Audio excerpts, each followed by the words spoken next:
Memorias de un suicida. Ivonne Amaral Pereira.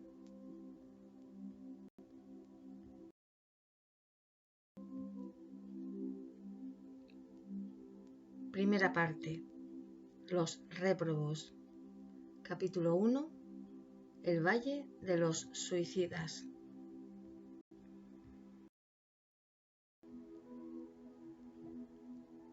Precisamente en el mes de enero del año de gracia de 1891, fuera yo sorprendido con mi prisión en la región del mundo invisible, cuyo desolador panorama estaba compuesto por valles profundos en los que las sombras presidían, gargantas sinuosas y cavernas siniestras en el interior de las cuales aullaban, cual bando de demonios enfurecidos, espíritus que fueran hombres, enloquecidos por la intensidad y el espanto, verdaderamente inconcebibles, de los sufrimientos que los martirizaban.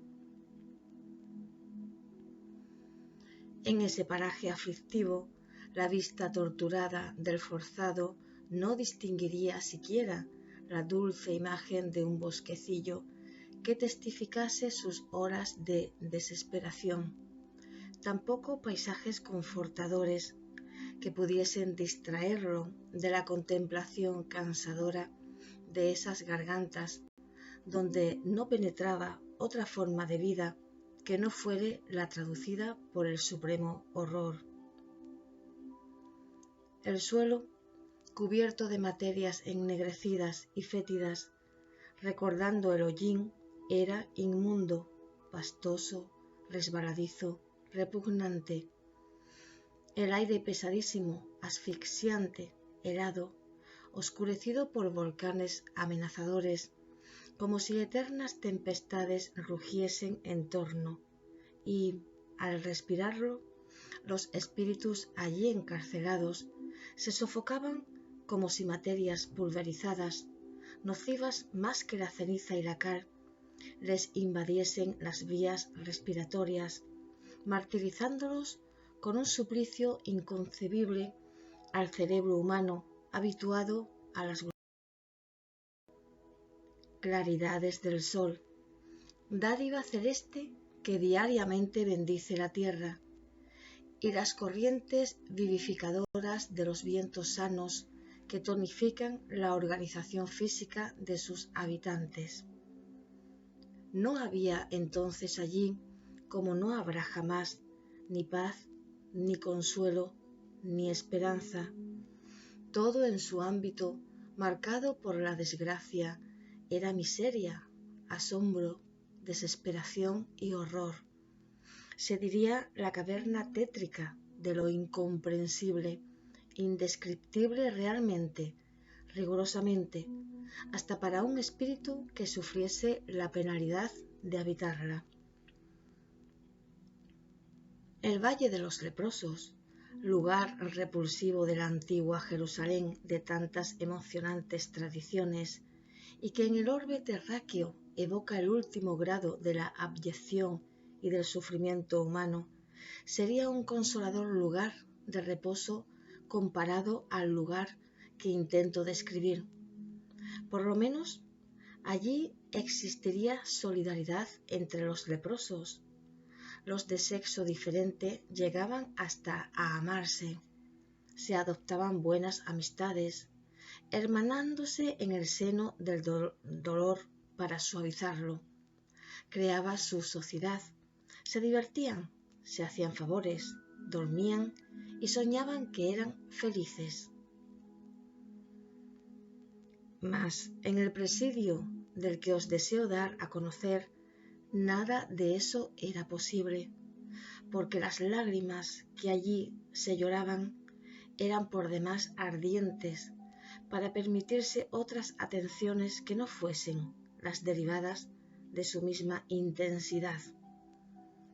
En el Valle de los Leprosos existía la magnitud compensatoria del sol para retemplar los corazones. Existía el aire fresco de las madrugadas con su rocío regenerador, podría el reo allí detenido contemplar una faja del cielo azul, seguir con la mirada entornecida bandos de golondrinas o de palomas que pasaban revoloteando. Él soñaría, quién sabe, lleno de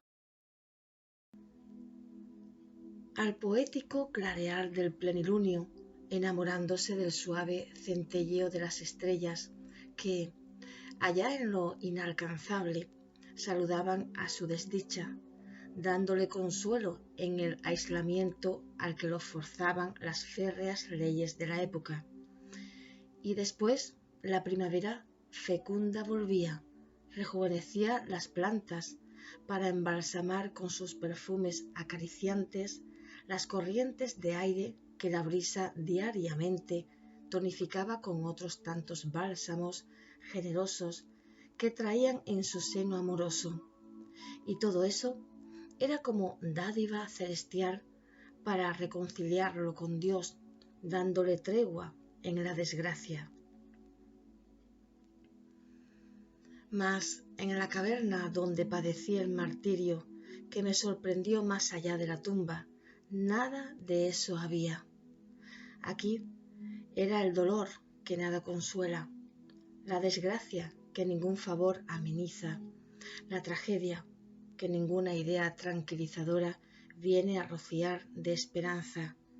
No hay cielo, no hay luz, no hay sol, no hay perfumes, no hay tregua. Lo que hay es el llanto convulsivo e inconsolable de los condenados que nunca se armonizan, el terrorífico chirriar de dientes de la advertencia prudente y sabia del sabio maestro de Nazaret, la blasfemia premeditada del réprobo al acusarse a cada nuevo ataque de la mente flagelada por los recuerdos penosos, la locura inalterable de conciencias contundidas por el latigazo infame de los remordimientos. Lo que sí hay es la rabia envenenada de aquel que ya no puede llorar, porque quedó exhausto bajo el exceso de las lágrimas. Lo que hay es la decepción, la sorpresa aterradora de aquel que se siente vivo a despecho de haberse arrojado en la muerte. Es la rebelión, la maldición, el insulto, el ulular de corazones que la repercusión monstruosa de la expiación transformó en fieras. Lo que hay es la conciencia conflagrada, el alma ofendida por la imprudencia de las acciones cometidas, la mente las facultades espirituales envueltas en la tiniebla oriunda de sí misma. Lo que hay es el chirriar de dientes en las tinieblas exteriores de un presidio creado por el crimen, dedicado al martirio y consagrado a la corrección. Es el infierno en la más hedionda y dramática exposición, porque además existen escenas repulsivas de animalidad, prácticas abyectas de los más sórdidos instintos, las cuales yo dudaría de revelar a mis hermanos los hombres. Quien allí queda temporalmente, como yo quedé, son grandes personajes del crimen. Es la escoria del mundo espiritual, falanges de suicidas que fluyen periódicamente a sus canales, llevados por el torbellino de las desgracias en que se enredaran al despojarse de las fuerzas vitales que se encuentran generalmente intactas, revistiendo sus envoltorios físico-espirituales por las secuencias sacrílegas del suicidio y provenientes preferentemente de Portugal, de España, del Brasil y colonias portuguesas del África, infelices carentes del auxilio fortificante de la oración, aquellos imprudentes e inconsecuentes que hartos de la vida que no quisieron comprender se aventuraron a lo desconocido, en busca del olvido en los despeñaderos de la muerte.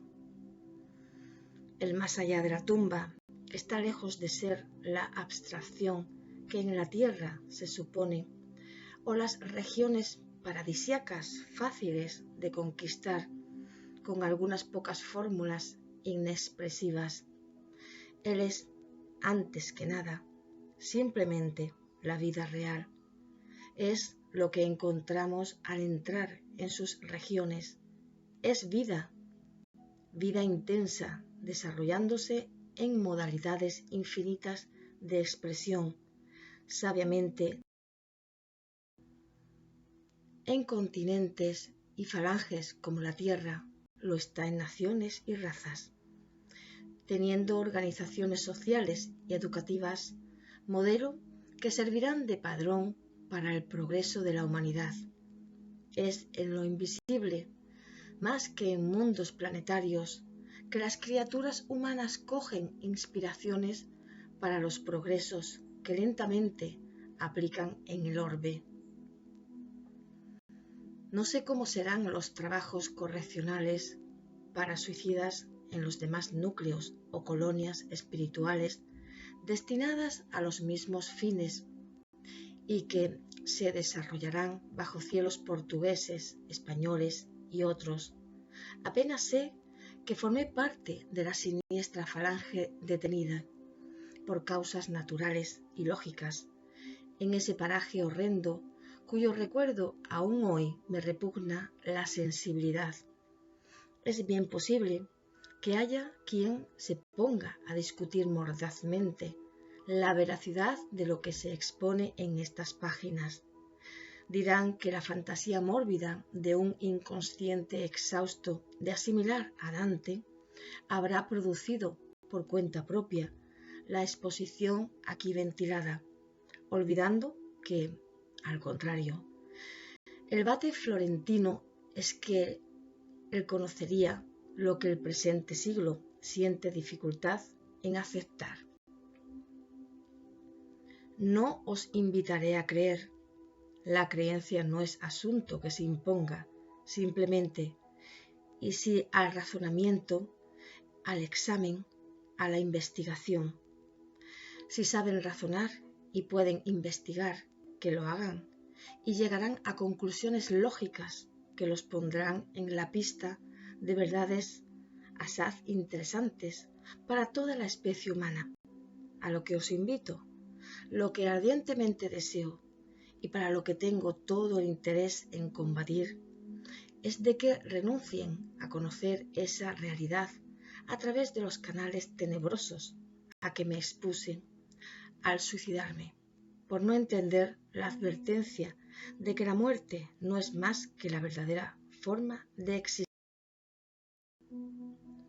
De otro modo, ¿qué pretendería el lector que exista en las carmadas invisibles que contornan los mundos o planetas, sino la matriz de todo cuanto en ellos se refleja? En ningún lugar se encontraría la abstracción o la nada, puesto que semejantes vocablos son inexpresivos en el universo creado y regido por una inteligencia omnipotente.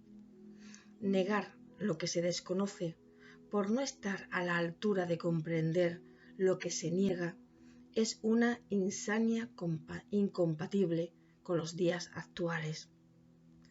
El siglo convida al hombre a la investigación y al libre examen, porque la ciencia, en sus múltiples manifestaciones, viene probando la inexactitud de lo imposible dentro de su cada vez más dilatado radio de acción, y las pruebas de la realidad de los continentes extraterrenales se encuentran en los arcanos de las ciencias psíquicas trascendentales, a las que el hombre ha dado muy relativa importancia hasta hoy.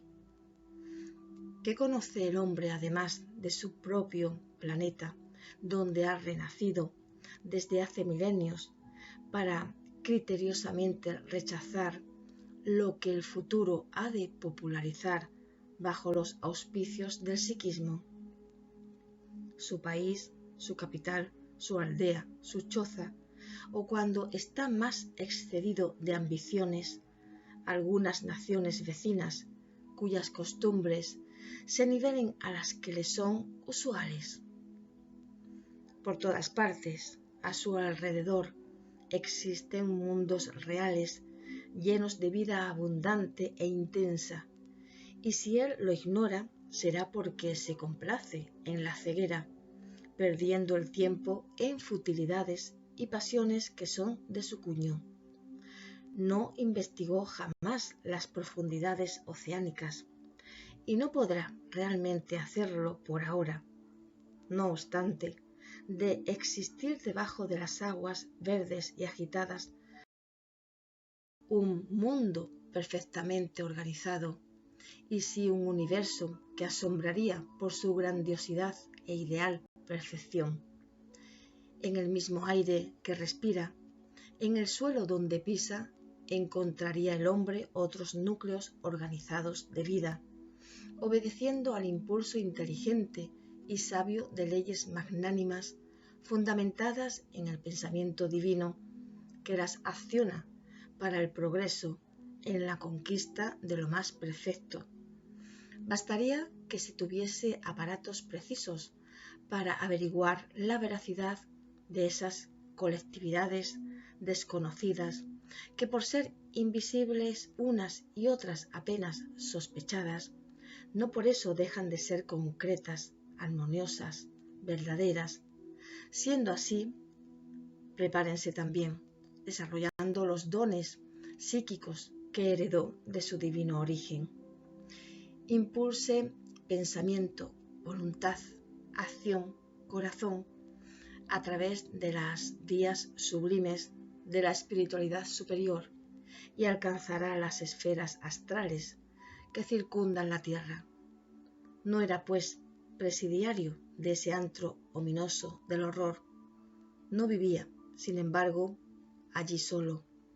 Me acompañaba una colectividad, una falange extensa de delincuentes como yo.